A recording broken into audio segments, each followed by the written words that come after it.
여러분 안녕. 자, 저번 시간에는 인덱스 펀드라는 것에 대해서 이제 소개를 드렸습니다. 이번 시간에는 인덱스 펀드에는 어떤 것들이 있고 또 어떤 식으로 투자할 수 있는지 그런 것들에 대해서 한번 알아보기로 합시다. 자, 일단 이제 인덱스 펀드에 대해서 저번에 어떤 것이냐고 설명을 드렸냐 하면요.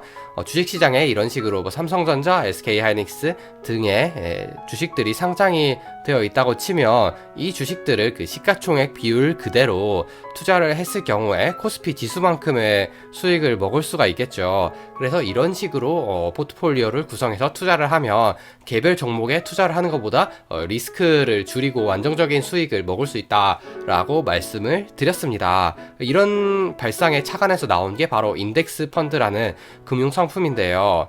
이렇게 이제 인덱스 펀드가 유용함에도 불구하고 아무튼 주식은 아니기 때문에 약간 거부감이 생기실 수가 있어요. 왜냐면 주식만 해도 어려운데 또 주식 말고 다른 금융 상품까지 투자를 하려면 굉장히 포트폴리오도 복잡해질 것 같고 좀 이렇게 투자하는 절차도 어려울 것 같다라고 생각을 하시기가 쉽거든요.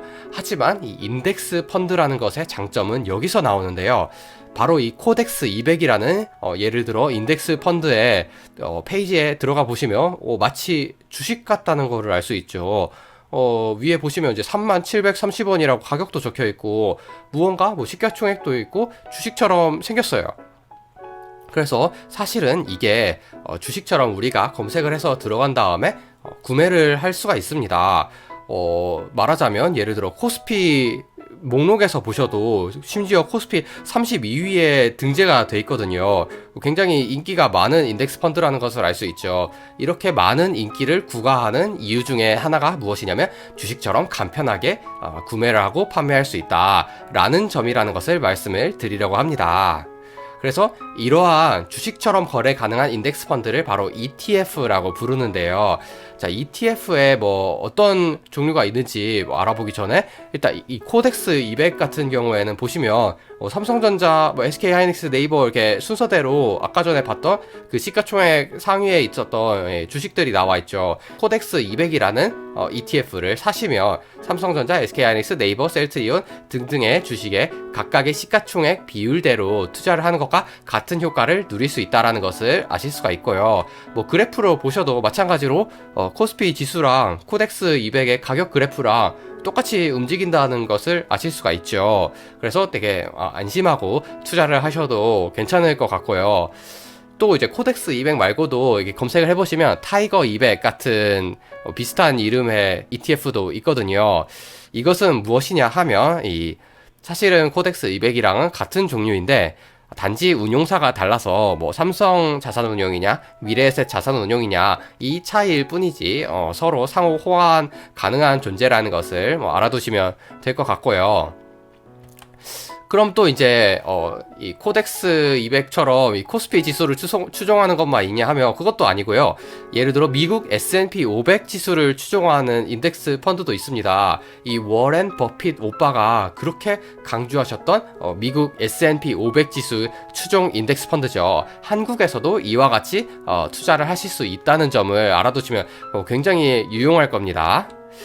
그리고 이제 그 밖에도 여러 가지 ETF가 있는데요. 이런 거는 어디서 찾아보실 수가 있냐 하면 멀리 갈 것도 없이 네이버 금융에서 이제 국내 증시에 들어가 보시면 ETF라는 란이 있습니다. 그래서 이 ETF 버튼을 클릭을 해보시면 한국에 이제 상장되어 있는 여러 가지 ETF들에 대해서 나와 있으니까요. 한번 검색을 해보시고 관심 있는 것을 찾아보시면 좋을 것 같고요. 몇 가지만 소개를 드리자면 예를 들어 고배당주에 투자를 하는 아리랑 고배당주 같은 ETF도 있습니다. 그래서 이 아리랑 고배당주의 포트폴리오에 포함되어 있는 뭐 하나금융지주, 쌍용영애 등등에서 나오는 이 배당을 우리는 이 ETF에 투자했을 경우에도 마찬가지로 우리가 분배금이라는 이름으로 먹을 수가 있고요. 또 뭐 나는 이제 우리나라에서도 특별히 헬스케어 종목이 굉장히 유망할 것 같다라고 생각을 하시면 물론 셀트리온, 삼성바이오로직스 같은 회사들에 직접 투자를 하실 수도 있지만 이 타이거 헬스케어라는 ETF가 있어서 여기에 투자를 하시는 방법도 있습니다. 그래서 여러 가지 나의 포트폴리오 비율은 어떻게 조정하지? 이런 거 고민하실 필요가 없이 딱 이거 하나만 사시면 만사가 오케이라는 점을 아실 수가 있죠. 그래서 이렇게 투자를 하시면 뭐 예를 들어 이 ETF에서 굉장히 작은 포션을 차지하고 있는 어떤 회사가 빵 터져가지고 굉장히 이 헬스케어 시장 전체를 하드캐리를 하게 된다. 그래도 억울하실 것이 없어요. 왜냐면 그럼 자연스럽게 이 ETF에서의 비중도 늘어나게 돼 있거든요.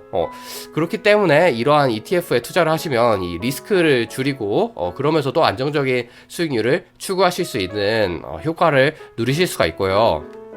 또 한 가지 ETF의 장점으로는 세금이 있는데요.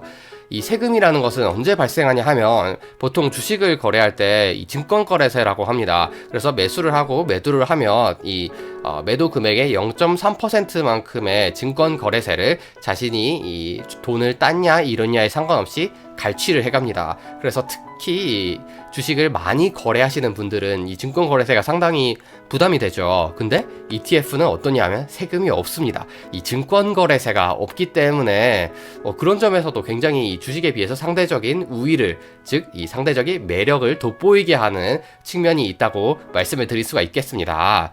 그래서 이런 ETF에 대해서 한번 잘 찾아보시고요. 다음 시간에는 이제 이러한 ETF에 어떻게 투자를 하는지 한번 직접 실습을 해보는 시간을 갖도록 하겠습니다. 그러면 오늘 영상은 여기까지고요. 다음에도 유익한 영상으로 만나요.